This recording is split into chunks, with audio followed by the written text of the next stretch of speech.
Andai saya lah yang jadi Buya Hamka waktu tiba-tiba datang orang, Ustadz Somad, tolong sholatkan jenazah, ada buzzer yang ditabrak truk, kepalanya pecah. Maka saya katakan, cari 1000 ustadz di MDI, aku tak mau menyolatkannya.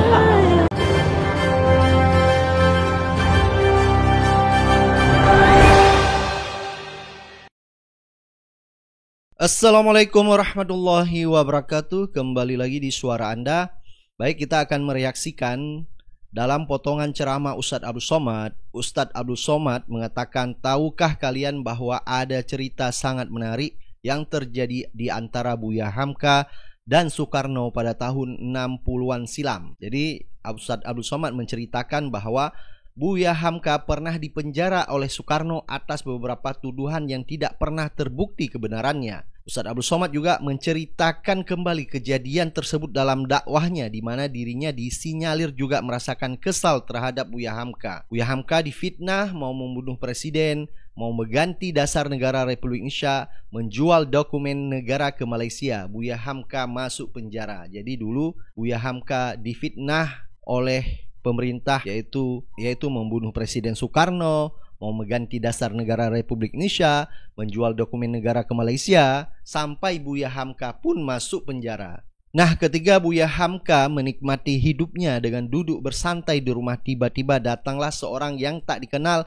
membawa pesan. Rupanya orang tersebut diutus menyampaikan secari kertas yang ditulis langsung oleh Soekarno kepada Buya Hamka. Isi surat tersebut ternyata sebuah pesan, yakni menyolatkan jenazah orang yang memenjarakannya dan menyengsarakan hidupnya Buya Hamka, yakni Bung Karno. Jadi dulu Bung Karno pernah memenjarakan Buya Hamka, tapi di akhir hayatnya Soekarno memberikan wasiat supaya yang menyolatkan jenazah adalah Buya Hamka. Dan seperti apa? Baik, untuk lebih jelas langsung aja kita simak ceramah Ustadz Abdul Somad berikut ini. Buya Hamka difitnah mau membunuh presiden, mau mengganti dasar negara Republik Indonesia, menjual dokumen negara ke Malaysia. Buya Hamka masuk penjara. Duduk, tapak kaki sepatu naik ke atas mejanya, kelepak. Hai Hamka pengkhianat, menjual Indonesia ke Malaysia. Kebetulan di samping dinding itu ada pisau silet. Datang setan berbisik, hai Hamka, ambil pisau silet, potong urat nadimu. Tak ada gunanya kau hidup. Di kampung halamanmu di Maninjau kau datuk, kau bergelar doktor, profesor, tapi kau dituduh sebagai pengkhianat. Baguslah kau mati. Cerita itu ditulis Buya Hamka dalam buku berjudul Tasawuf Modern. Beli bukunya.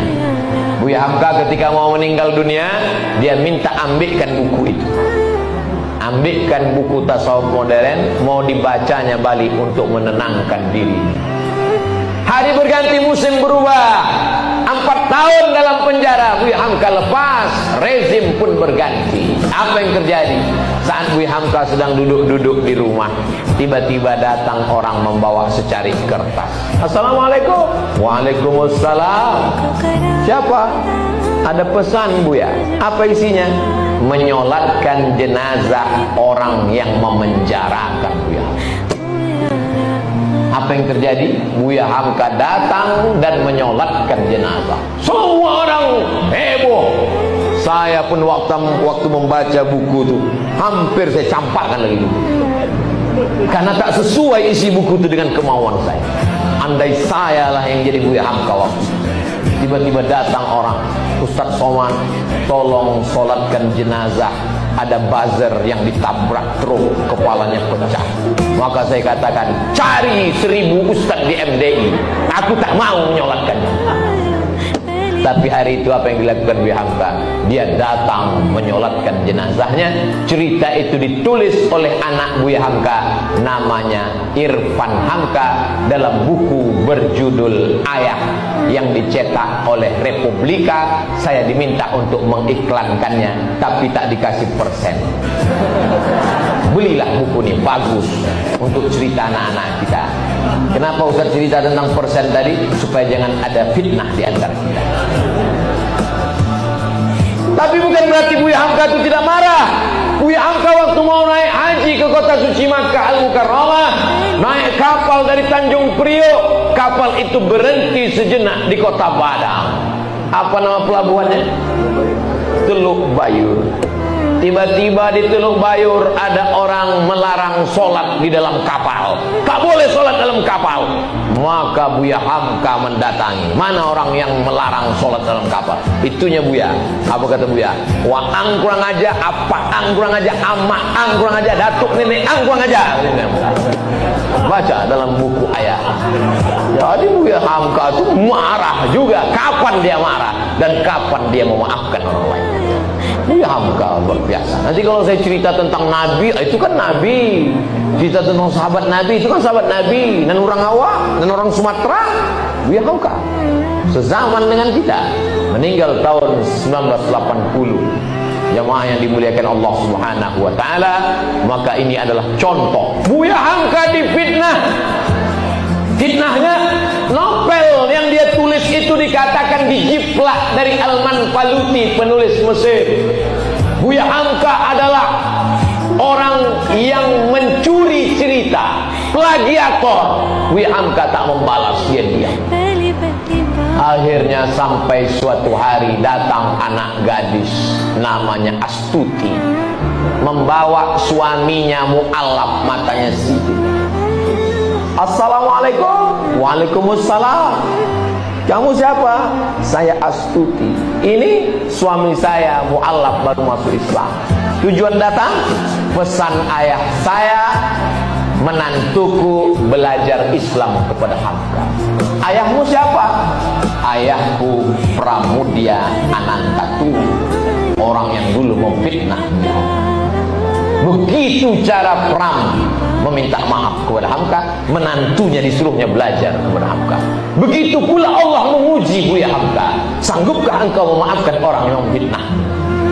Patutlah Buya Hamka itu dapat gelar doktor, 3 doktornya. Yang pertama dari Universitas Al-Azhar Kairo, Mesir. Yang kedua dari Universitas Sutomo Beragama. Yang ketiga dari Universitas Kebangsaan Malaysia Selangor. 3. Tak pernah dia kuliah. Saya 4 tahun di Al-Azhar, LC lah dikasih orang. Buya Hamka diundang dari Indonesia, ceramah di Mesir, dikasih doktor. Barulah saya paham, rupanya kalau kau sanggup mengendalikan marahmu, dunia ini akan bersimpuh di bawah tapak kaki. Boleh untuk update status di depan. Jadi dari apa yang disampaikan oleh Ustadz Abdul Somad dalam ceramahnya, kita bisa mengambil kesimpulan bahwa ternyata fitnah kepada ulama itu dari dulu sudah ada ya, mulai dari zaman Soekarno sampai Buya Hamka pun di penjara. Jadi kita jangan heran ya. Jadi ulama-ulama zaman dulu seperti Buya Hamka sudah merasakan juga di penjara. Dan dari sini juga kita bisa mengambil kesimpulan bahwa Buya Hamka ketiga agamanya diusik, ketiga agamanya dihina, ketiga agamanya direndahkan, beliau akan marah dan akan melawan. Tapi kalau pribadinya diusik, tapi kalau pribadinya difitnah, tapi beliau menerima dengan lapang dada dan memaafkan orang yang memfitnah beliau. Dan ini terjadi kepada Buya Hamka. Kita lihat beliau malah mau mensolatkan yaitu jenazah Soekarno, di mana Soekarno dulu memfitnah Buya Hamka dengan berbagai macam tuduhan.